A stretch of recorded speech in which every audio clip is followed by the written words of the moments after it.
Let me tell you something that honestly drives me a little crazy. Every day, I see people rushing into the stock market like it's some kind of lottery ticket. They open a trading app, pick a few random stocks, maybe throw some money into cryptocurrency, and then hope that somehow their portfolio will magically turn into a fortune. But here's the strange part.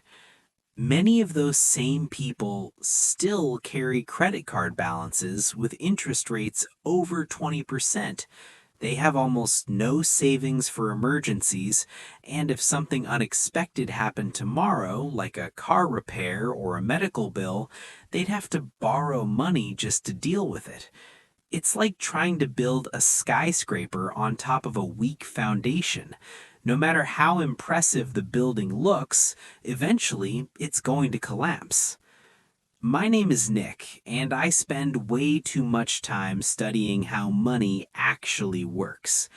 Over the years, I've realized something incredibly important about building wealth. Most people aren't failing because they don't invest. They're failing because they invest in the wrong order. There is actually a very specific sequence that can dramatically improve your financial life. When you follow that sequence, your money grows faster, your risks are lower, and your long term results are far better than most people ever achieve. Unfortunately, that sequence is rarely talked about because the steps that matter most are not the exciting ones. They're the boring financial habits that people often ignore while chasing the next hot investment. Today, I'm going to walk you through the exact order that makes investing far more effective. And if you follow these steps consistently, you can avoid some incredibly expensive mistakes that trap millions of people every year. Step 1. Build an emergency fund. Before investing becomes part of the conversation, there is something more important you need to have in place: a financial safety net. Life is unpredictable. Cars break down, medical bills appear without warning, jobs disappear when companies downsize. Without savings, any one of those events can completely derail your finances. But when you have cash set aside for emergencies, those same problems become manageable instead of catastrophic. This is why building an emergency fund is always the first step. Most financial planners recommend saving between 3 and 6 months of living expenses. That might sound overwhelming, especially if you're just starting out, but the key is to build it gradually. Start with a small milestone, like $1,000. That amount alone can handle many common emergencies. Once you reach that goal, keep adding to it slowly until you eventually reach several months of expenses. The purpose of this money is not to earn high returns. It's simply there to protect you, because nothing destroys an investment strategy faster than being forced to sell investments during a crisis. Step 2. Eliminate high interest debt. Once you have a basic emergency fund, the next priority becomes very clear. High interest debt has to go. Credit cards are usually the biggest problem here.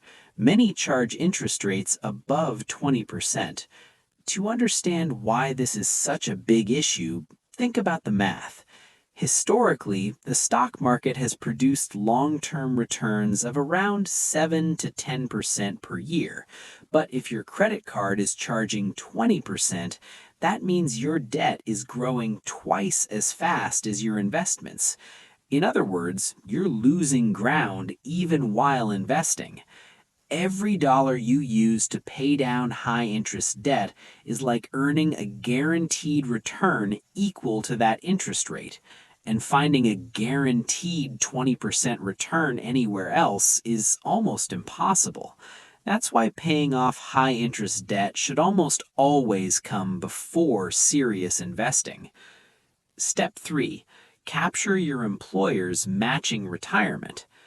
There is one major exception to the rule about avoiding investing while paying off debt, and that exception is employer matching. Many companies offer to match part of the money you contribute to a retirement plan. This is essentially free money.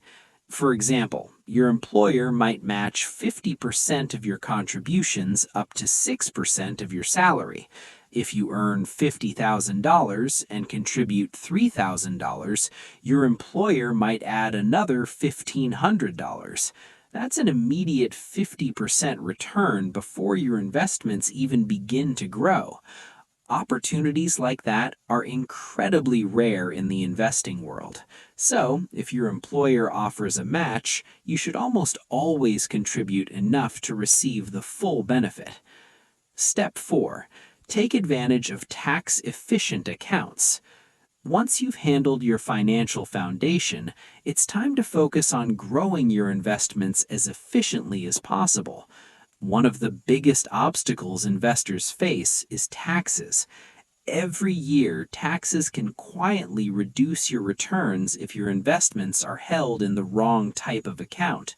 That's why retirement accounts exist. These accounts allow your investments to grow without being taxed every single year. Some even allow you to reduce your taxable income when you contribute. Over long periods of time, this tax advantage can make an enormous difference in the size of your portfolio, because when taxes aren't slowing down your growth, compounding becomes much more powerful. Step 5. Understand the difference between Roth and traditional accounts. At this stage, many investors must choose between two types of retirement accounts. Traditional accounts reduce your taxable income today, but withdrawals in retirement are taxed. Roth accounts work the opposite way. You pay taxes now, but your withdrawals in retirement are completely tax-free. The best option depends on your current income and what tax bracket you expect to be in later in life. Some investors choose a combination of both, which creates flexibility in retirement. Step 6. Consider health savings accounts.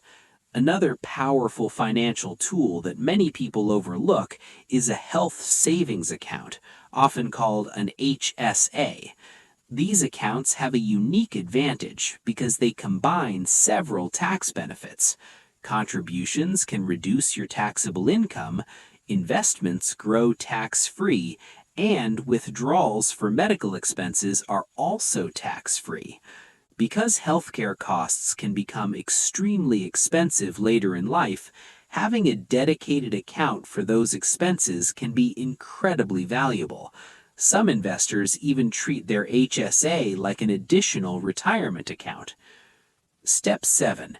Invest in taxable brokerage accounts. After maximizing your tax-advantaged accounts, you can move on to regular investment accounts. These accounts offer maximum flexibility. You can invest as much as you want, withdraw money whenever you need it, and use the funds for almost any purpose. They're useful for goals like early retirement, buying property, or building additional wealth beyond retirement accounts. The only drawback is taxes, which is why they usually come later in the investment order. When you step back and look at this entire strategy, you start to see how each step supports the next. Your emergency fund protects your investments from unexpected problems. Paying off debt stops money from leaking out of your finances. Employer matching provides immediate returns. Tax-efficient accounts allow your investments to grow faster, and taxable accounts give you flexibility for future goals. It may not be the most exciting approach to investing, but it's one of the most effective, because building wealth isn't about chasing the next big opportunity.